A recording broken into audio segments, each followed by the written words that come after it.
Chapter 12. And it came to pass, when Rehoboam had established the kingdom, and had strengthened himself, he forsook the law of the Lord, and all Israel with him. And it came to pass that in the 5th year of King Rehoboam, Shishak king of Egypt came up against Jerusalem, because they had transgressed against the Lord, with 1,200 chariots and 70,000 horsemen, and the people were without number that came with him out of Egypt, the Lubims, the Sukkims, and the Ethiopians.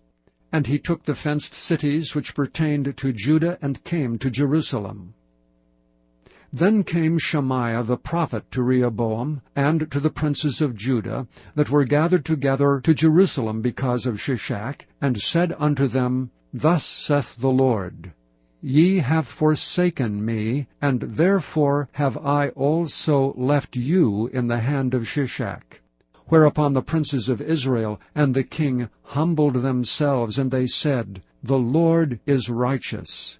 And when the Lord saw that they humbled themselves, the word of the Lord came to Shemaiah, saying, They have humbled themselves, therefore I will not destroy them, but I will grant them some deliverance, and my wrath shall not be poured out upon Jerusalem by the hand of Shishak. Nevertheless they shall be his servants, that they may know my service and the service of the kingdoms of the countries. So Shishak king of Egypt came up against Jerusalem, and took away the treasures of the house of the Lord, and the treasures of the king's house. He took all. He carried away also the shields of gold which Solomon had made.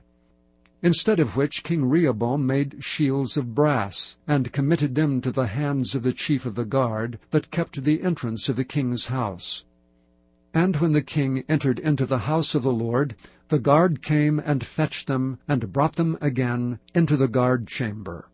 And when he humbled himself, the wrath of the Lord turned from him, that he would not destroy him altogether, and also in Judah things went well.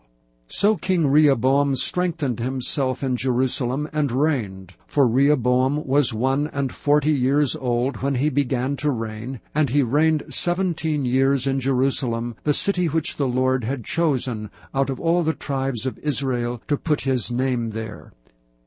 And his mother's name was Naamah, an Ammonitess.